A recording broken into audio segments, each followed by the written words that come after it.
Assalamualaikum warahmatullahi wabarakatuh. Perkenalkan, nama saya Muhammad Fatur Rahman dari kelas 1 PVB. Baiklah, saya akan menjelaskan cara membaca alat ukur. Yang pertama adalah jangka sorong.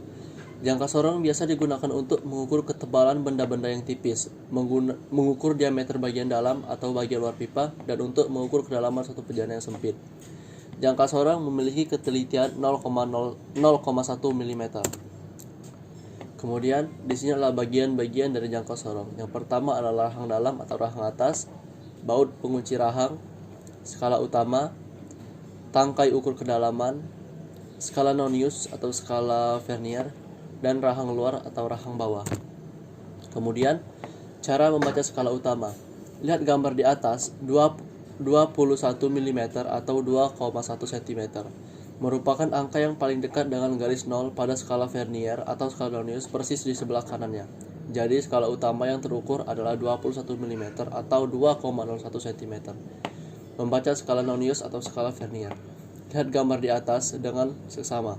Terdapat satu garis skala utama yang tepat bertemu dengan satu garis pada skala vernier, dan pada gambar di atas, garis lurus tersebut merupakan angka 3 pada skala vernier. Jadi skala vernier yang terukur adalah 0,3 atau 0,03 cm. Jadi tinggal ditambah untuk mengetahui jumlahnya.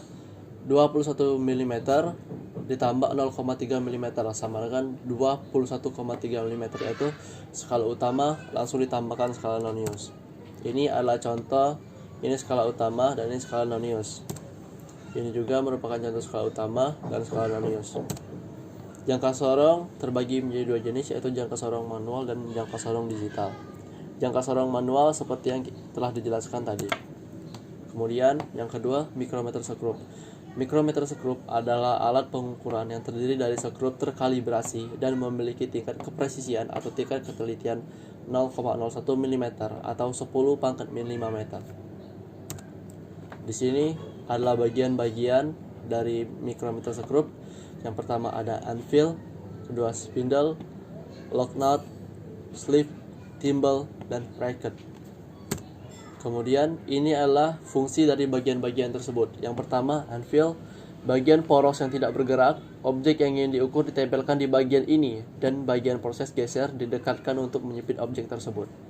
Kemudian poros geser atau spindle, poros bergerak berbentuk komponen silindris yang digerakkan oleh thimble.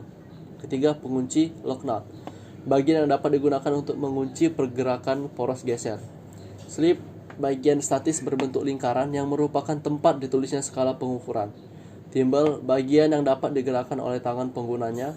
Kemudian racket, bagian yang dapat membantu menggerakkan poros geser dengan pergerakan lebih perlahan dibanding menggerakkan thimble. Kemudian rangka atau frame, komponen berbentuk C yang menyatukan poros tetap dan komponen lain mikrometer skrup. Cara menggunakan mikrometer skrup. Objek yang ingin diukur diletakkan menempel dengan bagian poros tetap. Setelah itu, bagian thimble diputar hingga objek terjepit oleh poros tetap dan poros geser. Bagian racket dapat diputar untuk menghasilkan perhitungan yang lebih presisi dengan menggerakkan poros geser secara perlahan. Setelah yakin bahwa objek benar-benar terjepit di antara kedua poros, hasil pengukuran dapat dibaca di skala utama dan skala nonius. Untuk skala utama, dapat dilihat bahwa posisi thimble telah melewati angka 5 di bagian atas, dan pada bagian bawah garis horizontal telah melewati satu strip 0,05 mm. Artinya, pada bagian ini didapat pengukuran 5 ditambah 0,5 mm sama dengan 5,5 mm.